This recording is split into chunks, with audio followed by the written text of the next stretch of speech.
In other words, they eliminated the entire village in order to drive that point home to neighbors. Many have argued that if we use that definition of terrorism with the parentheses removed, many acts of states in the context of war also qualify as terrorism. So, for example, the extensive use of air power during the Second World War, especially against Germany and Japan, qualify in part because although they were initially justified as being surgical in nature, as aiming only at legitimate targets of war, industrial facilities, and so on and so forth, that fiction disappeared fairly quickly in the air campaigns over Germany and Japan, in part because the munitions being used, even if the targets were carefully selected, were not smart enough or accurate enough to prevent massive casualties that were unintended or away from that initial target. But by the last couple of years of the war, it was fairly openly discussed that the purpose for constant bombardment, aerial bombardment and carpet bombing of German and Japanese cities was not so much to undermine their capacity to carry on the war, but rather to undermine the morale of the population in supporting that government, and therefore bring the war to a close more quickly. In other words, attacks on civilians in order to create an atmosphere of fear and intimidation for political purposes.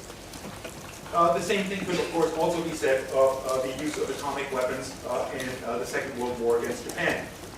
Atomic weapons were very explicitly used in order to essentially get the Japanese to give up. In other words, by instilling an atmosphere of fear and intimidation. And furthermore, neither Hiroshima nor Nagasaki were particularly relevant military targets. Some historians have even pointed out that they may have been deliberately selected by virtue of the fact that absent actual military targets, they had not been significantly bombed prior to the use of the atomic weapons, and that they therefore made a perfect laboratory within which to test the power of those weapons. Had they dropped an atomic bomb on top of Tokyo, well, Tokyo had already been firebombed, and it would have been very difficult to distinguish between the damage caused by the nuclear weapon and the damage that was caused by the extensive firebombing of the city prior to it. And that was true of most of the other big cities as well. Hiroshima and Nagasaki had been largely untouched.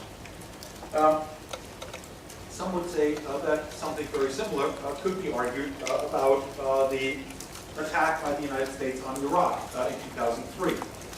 Not that the whole attack on Iraq is necessarily an act of terrorism, but the opening salvo was the campaign that Donald Rumsfeld described as shock and awe.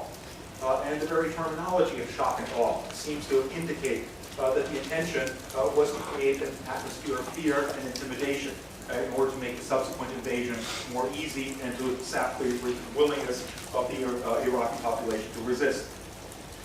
So states have been fairly extensively guilty of terrorism. And indeed, if one had to add up the casualties of terrorism, and we include this in our categories of terrorism, by far the largest number of casualties of terrorist acts have been casualties caused by states resort to terrorist actions, not by groups.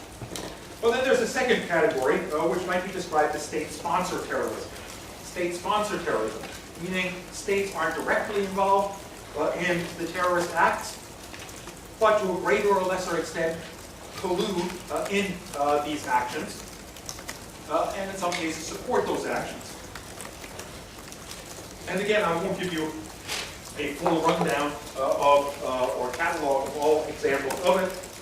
Suffice it to simply mention some prominent examples.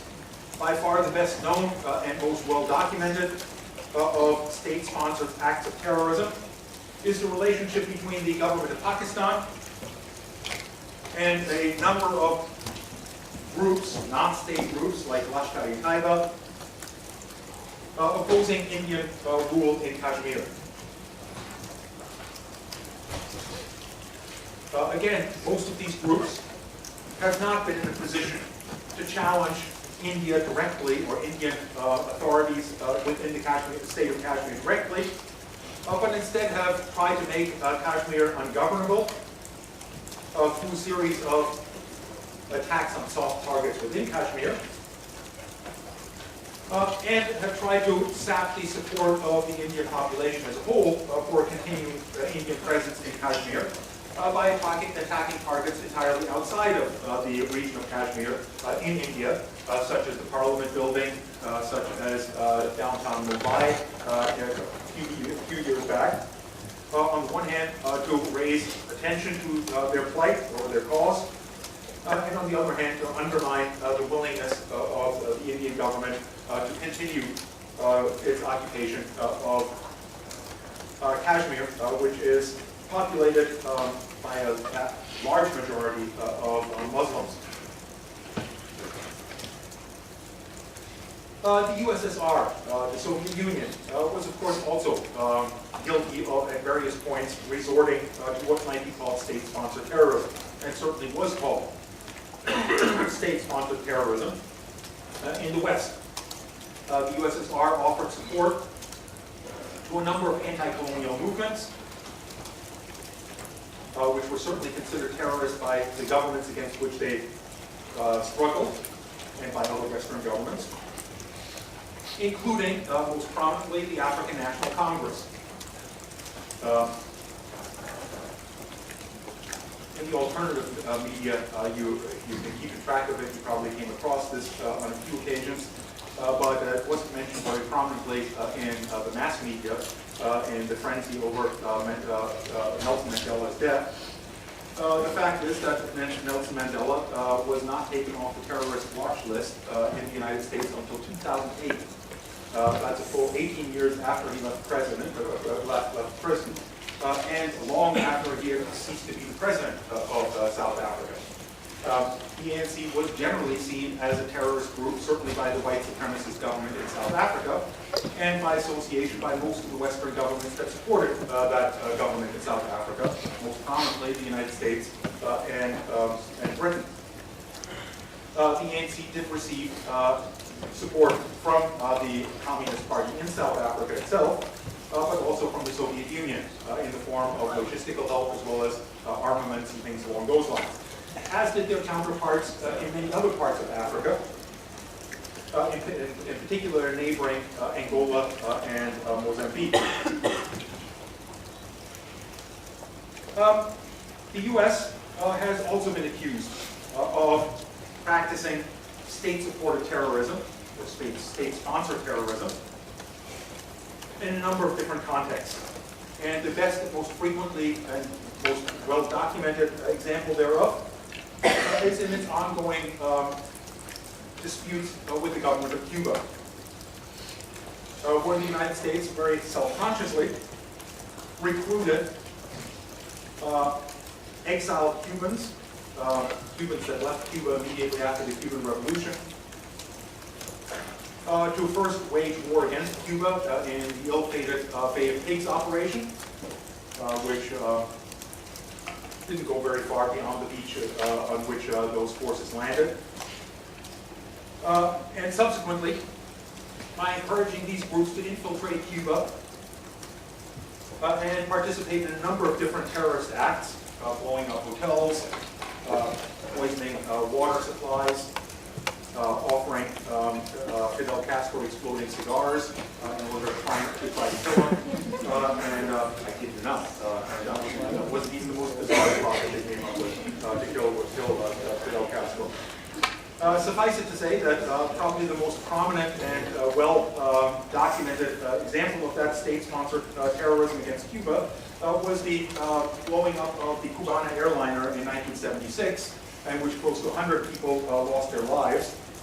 It was flying from Venezuela back to Cuba via Barbados. And subsequently, the guilty parties were captured and were convicted in a Venezuelan court. The crime author was a fellow by the name of José Carias, who was, under mysterious circumstances, sprung from a jail in Venezuela, then was next found in Central America, and currently resides in Florida. Both the Cuban government and the Venezuelan government have repeatedly asked for his extradition back to Venezuela, and the United States has continuously refused and continues to protect them, despite his well-known record of terrorism. The U.S. also, of course, supported the Contra forces that fought against a revolutionary government in Nicaragua that was largely modeled on what they had tried to accomplish in Cuba by organizing exiles from Nicaragua, in this case, to attack Nicaragua and try to reverse that revolution. And most of those that have analyzed the actions of the Contras noted that the Contras virtually never attacked the Nicaraguan forces themselves, because the Nicaraguan forces were by far superior to their own abilities. If they hadn't been, they would have been overthrown by the Sandinistas to begin with. But instead attacked soft targets, in particular those that were associated with the reform programs initiated by the Sandinista government, such as the establishment of health clinics, local schools, and so on and so forth. Again, attacks on civilian targets to a large extent intended to create an atmosphere of fear and intimidation to achieve political goals. The last example that I want to mention as far as that goes is the role that the United States played in supporting the Mujahideen in Afghanistan in the 1980s, actually beginning in the late 1970s under the Carter administration. The Carter administration and subsequently the Reagan administration changed their mind to a substantial extent about the basic order of the Cold War. You might recall that most of the Cold War was based on the ideas of containment and deterrence. Containment and deterrence. Containment being a reference to the policy of just accepting the areas over which the Soviet Union had control, but preventing them from spreading their control elsewhere. And deterrence being basically the idea that any possible attack by the Soviet Union can be deterred by the threat of an even more violent attack on the Soviet Union itself. Well, the Carter administration, under the advice of Zbigniew Brzezinski, his national security advisor, decided that it was a better idea to try to roll back communism than simply to contain it. And he took a number of initiatives toward that end, including getting the Catholic Church to support anti-communist groups in Poland and things along those lines, but most notoriously supporting Islamic fundamentalists in their battle against what Ronald Reagan always called godless communism, in reference to the atheism that's at the base of the ideology of Marxism. The Mujahideen, again, were not inclined to commit suicide by attacking Soviet installations directly, but used the same methodology described by William Pope of first hitting soft targets in order essentially to provoke a more serious response from the Soviet government, which came in the form of the invasion of Afghanistan in 1979 of Afghanistan. And subsequently moving from there to building a base of support and ultimately ousting the Soviet forces. So a definition that I think that works rather well in terms of terrorism is one that's put forward by Boaz Gagnon, who calls it the intentional use of or threat to use violence against civilians or against civilian targets in order to achieve political aims. And this, I would argue, is somewhat superior to the definition offered in your text, because it includes acts of government and includes acts of their agents. But one other thing that's important to consider is that for the most part, that definition excludes certain things that are on a regular basis spoken about as terrorism, such as nonviolent political protest, civil disobedience, acts of civil disobedience, strikes, and indeed many acts of guerrilla warfare and urban insurrection, insofar as they target legitimate military targets in their struggle to overthrow a particular government. doesn't necessarily mean you have to condone the actions of such guerrilla groups or insurgent groups. That depends very much on what you think about their struggle. But to be intellectually honest, you have to distinguish between attacks on military targets and attacks that are entirely on civilian targets.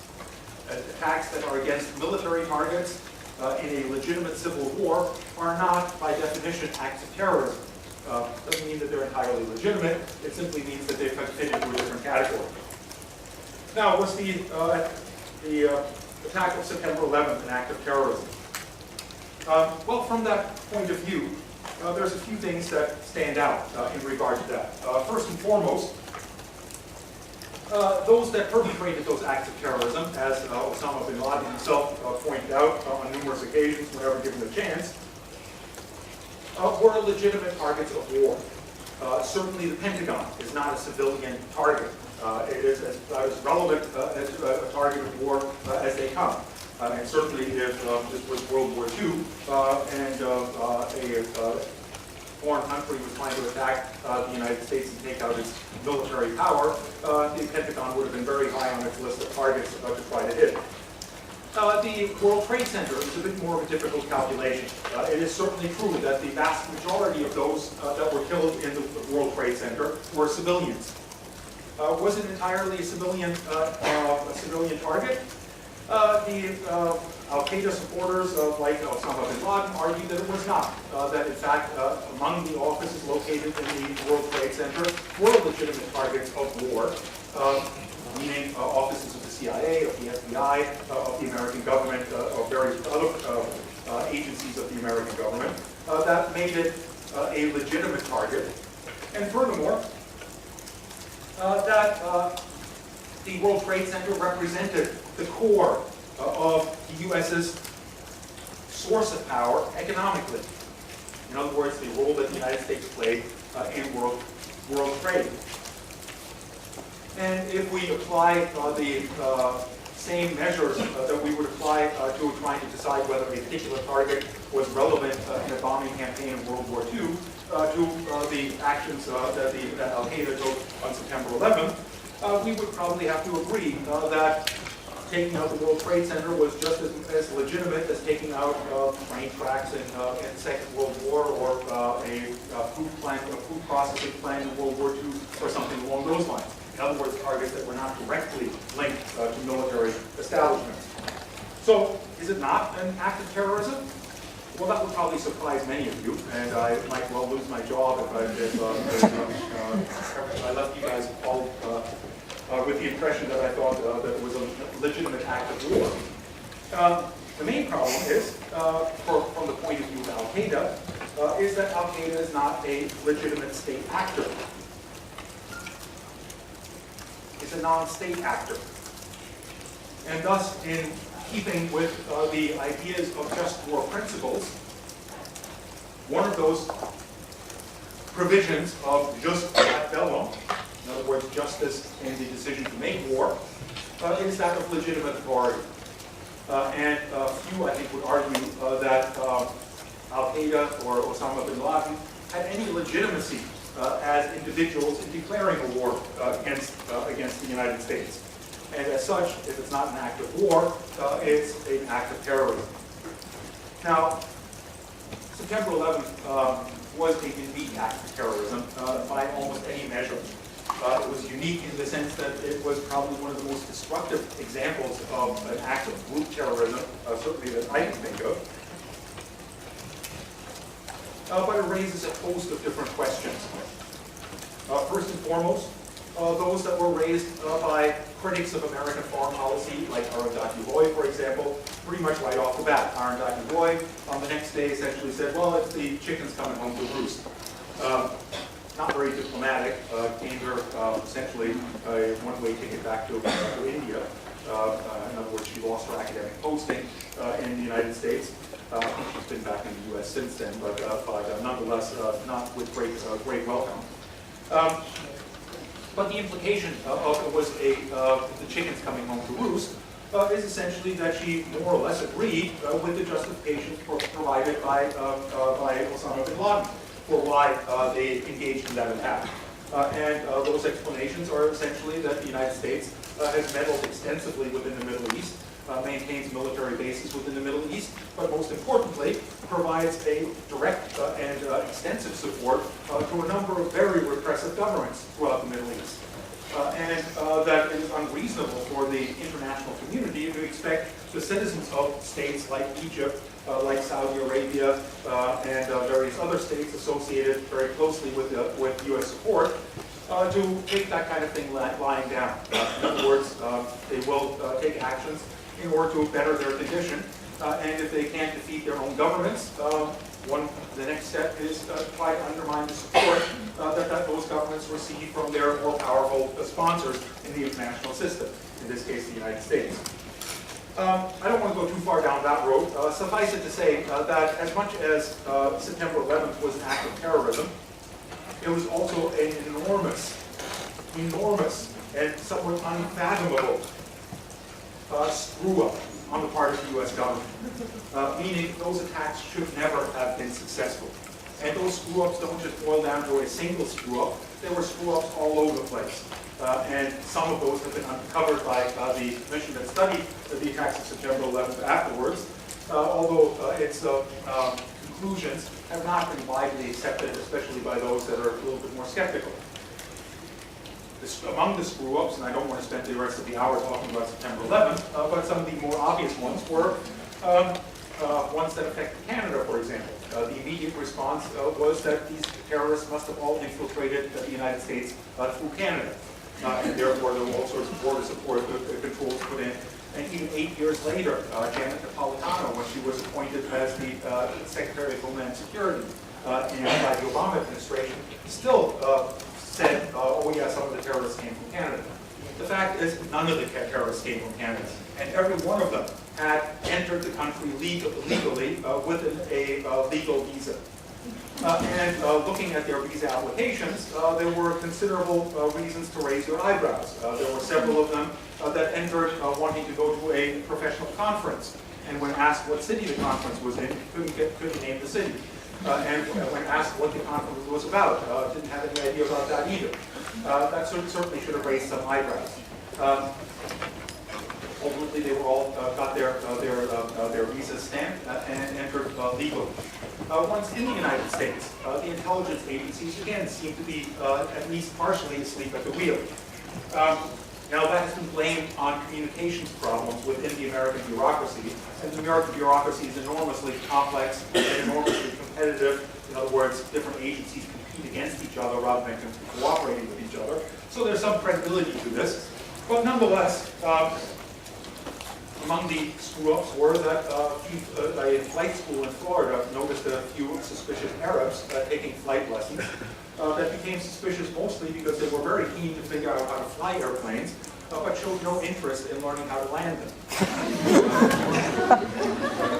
That certainly should have drawn some attention. But apparently the FBI office that was notified of this didn't share that information with the CIA or with anyone else, and so it ended up sitting on somebody's desk until a little after the attacks. Indeed, there were considerable, well, the official line by the Bush administration as to why these attacks succeeded was offered by National Security Advisor Condoleezza Rice, who blatantly stated that no one in the American government ever thought of such a thing as planes being hijacked in order to crash them and to use them as missiles to crash them into buildings. That's a blatant lie, and she should certainly have known as a scholar of international relations that that is a blatant lie. Every single nuclear power plant in the United States is deliberately designed, supposedly, to be able to withstand a crash of a civilian airliner into it, not because of an accidental crash, although that could happen too, but because there's a large bureaucracy in the United States.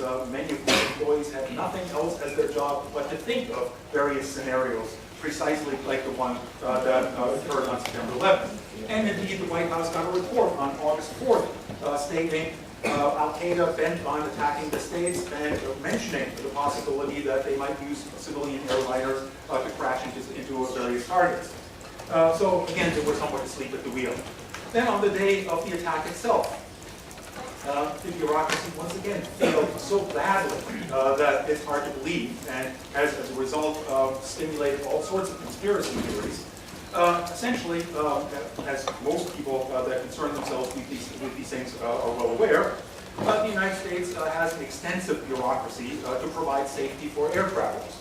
And among those safety requirements, I won't bore you with too many, is that if a plane, a civilian airliner, loses contact with ground control for even a second, or if it departs from its previously scheduled flight path for even a second, the ground control immediately has to notify the Pentagon, which immediately has to take steps to prevent an accident or some kind of an attack. A good example of how that's supposed to work took place about 3 years before September 11, when a golfer by the name of Payne Stewart was flying his private plane from Florida to New Orleans, and 20 minutes after takeoff, they lost contact with the pilot. And the assumption was that it had lost the cabin pressure, and that therefore everyone on board was dead, and the plane was on autopilot, and would keep going on autopilot until it ran out of fuel, and then would crash. That little private plane, within 10 minutes, had a Navy escort ready to shoot it down if it should threaten to crash over a populated area. Now that was between Florida and New Orleans. Is it really credible to think that in New York City and Washington there wouldn't be more security than there is between Florida and New Orleans? And in this case it wasn't even a hijacking. And furthermore, the first plane departed from its scheduled flight path more than 40 minutes before it struck the World Trade Center. No jets were ever scrambling. The only exception to that was in all likelihood the plane that came down over Pennsylvania. The official explanation is that it was brought down by its own passengers, who heroically wrestled down the terrorists. Makes a good story and a good movie. I have serious doubts about that. I suspect that it was probably shot down by a Navy plane, and justifiably so, as much as nobody would want to take pride in having pushed that button and caused the death of that many civilians on that plane. Quite clearly, in the aftermath of the 3 previous planes' destiny, it was absolutely justified.